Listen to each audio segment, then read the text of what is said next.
Welcome to Fringe Pop 321, the show that believes the world is stranger than we think, but thinking should not be strange.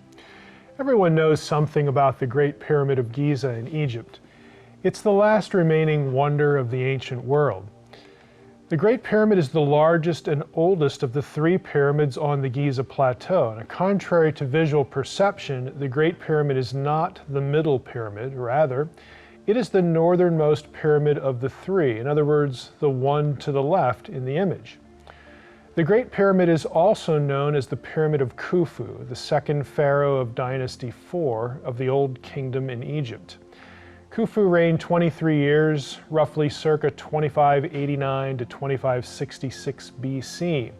Now, professional Egyptology is quite sure that Khufu was indeed the builder of the pyramid that bears his name. After all, 19th century explorers who first penetrated inside the Great Pyramid found Khufu's name inside a cartouche painted on one of the stones within the pyramid. A cartouche is the oval ring in which pharaohs' names were written. But ancient alien theorists like the late Zecharia Sitchin believe that the Great Pyramid is much older than the reign of Khufu. They believe that Khufu's name inside the pyramid is a forgery. Now, that idea is of course necessary for them to maintain their belief that the Great Pyramid is a testament to an Atlantean race that used alien technology. I know this sounds bizarre even for ancient aliens talk, but is there anything to it? Well, let's find out. The first thing we need is a little background on the Cartouche of Khufu. In 1765, a man named Nathaniel Davison had discovered the lowest of what are now known to be four relieving chambers, above the king's chamber where the outer sarcophagus of Khufu had been situated. This lowest relieving chamber thereafter became known as Davison's Chamber. A later explorer, Major General Richard William Howard Weiss, became famous or infamous for finding more relieving chambers above Davison's. Weiss suspected that there were more chambers above Davison's, and he was able to detect a void of unknown size and space above that chamber by poking a reed through a crack in its ceiling. His 1837 journal records what he did next. Because the granite above him was too hard for chiseling, Weiss decided to use gunpowder to blow through the rock to see if there were in fact other chambers. The result was the discovery of four more relieving chambers above Davison's chamber, which was the one directly above the king's chamber in which was the sarcophagus. Now, these chambers eventually got names. They were named after famous people in British society: Lord Nelson, Duke Wellington, Lady Anne Arbuthnot, and Patrick Campbell. Weiss discovered a number of short inscriptions in these chambers, essentially graffiti, including the Cartouche of Khufu. Now, there are a number of pictures of the cartouche online, high-resolution digital images in both black and white and color. For our purposes, I'll be using a public domain depiction to show you what it looks like, so I can explain what you're seeing. For other pictures, including those that come right from Weiss's journal, you can see those online. Lines of Egyptian hieroglyphs, and what you're looking at, are read from whatever direction the animals or people are facing. Consequently, beginning to the right and reading to the left, the four hieroglyphs are a hard H, sort of H with a KH sound. People in Semitics or linguistics might call this H with a smiley face because there's a little curvature put under it to distinguish it from normal H. So hard H, K, and then W, F, and W. Again, reading right to left. Egyptologists insert the vowel E between most hieroglyphs. No one really knows what Egyptians sounded like, and so this is sort of an academic convention. And if you do that before the W glyph, which is a quail chick, the E plus W sound would be long U, as in the English word chew, C-H-E-W. If you do that in this set of hieroglyphs, it yields Khufu as the name. Now, Zecharia Sitchin and those who follow his theories about the Great Pyramid charge that Weiss or his men forged this inscription. forged this name. Now, there's no actual primary source evidence that they did that, so how is this point argued? Well, first, Sitchin argues that the cursive style of the hieroglyphs of the Khufu cartouche did not exist in the Old Kingdom Pyramid Age. According to Sitchin, this cursive style only came into use centuries after Khufu's lifetime. Second, Sitchin argued that the KH hieroglyph, the one that's a circle with horizontal lines in it, hash marks, so to speak, that hieroglyph was actually a different hieroglyph, that of the sun, which is an empty circle, sometimes with a dot in the middle. Now, Sitchin maintains that in forging the graffiti, Weiss and Hill, his associate, bungled the job and used the sun disk symbol instead of the circle with the hash marks in it, thereby spelling the name Ra-Ufu instead of Khufu.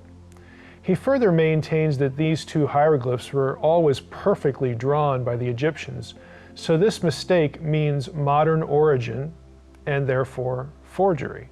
Now, not surprisingly, there are significant problems for Sitchin's thesis. In a word, it's incoherent and nowadays is hopelessly out of date with respect to primary source evidence.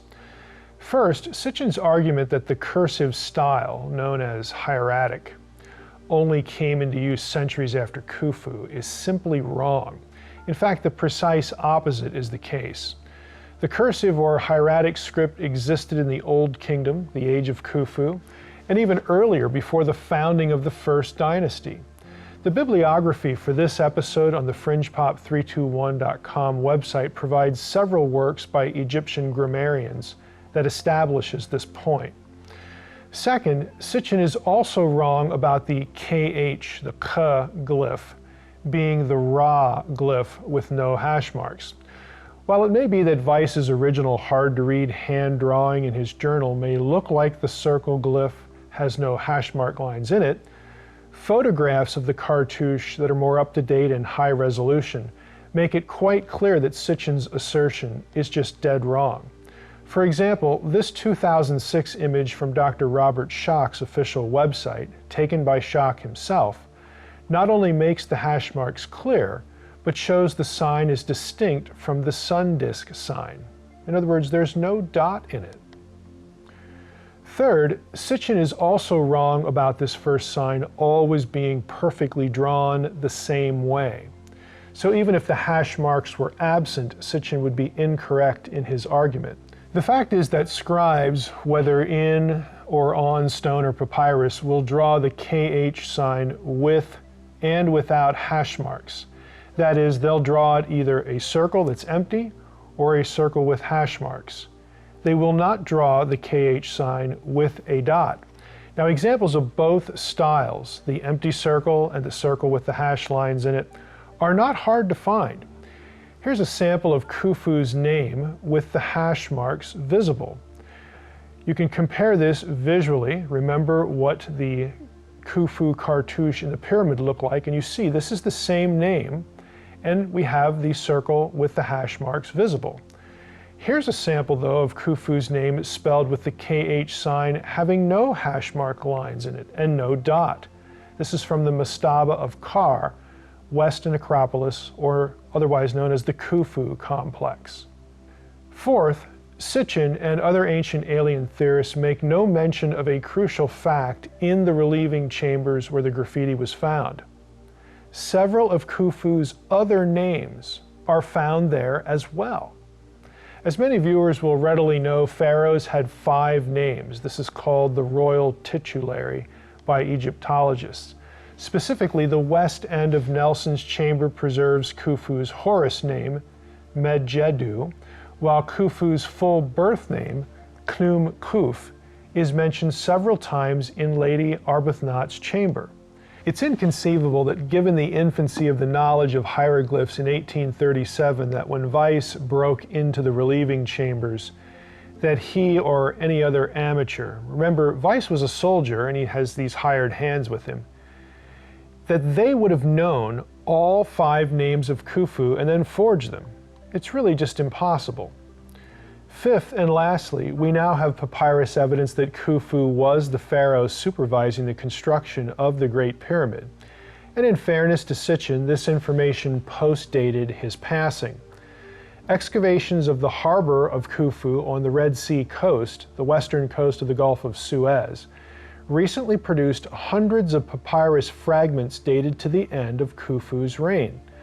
Among these papyri was a fragmentary text now referred to as the Diary of Merer.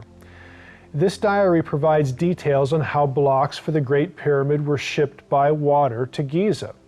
The construction site is actually named in the document. It's called the Horizon of Khufu. Merer's journal also mentions an important administrative center on the way, also bearing the name Khufu. Merer's diary also records that this site was under the authority of a high-ranking official, Ankh-Haf, who was the half-brother of, you guessed it, Khufu, who was his vizier and, quote, chief for all the works of the king. Now, this papyrus diary and its context firmly establishes that the Great Pyramid was constructed under Khufu's watch during his reign. Sitchin was wrong. The Cartouche of Khufu was not forged. Neither alien nor Atlantean technology built the Great Pyramid. Thanks once again for watching Fringe Pop 321. Please visit our website, fringepop321.com, for source information for this episode and the other episodes that we do. And if you're interested in supporting what we do here at Fringe Pop, please go to fp321.com/S as in Sam, and come back and watch more episodes, because what you know may not be so.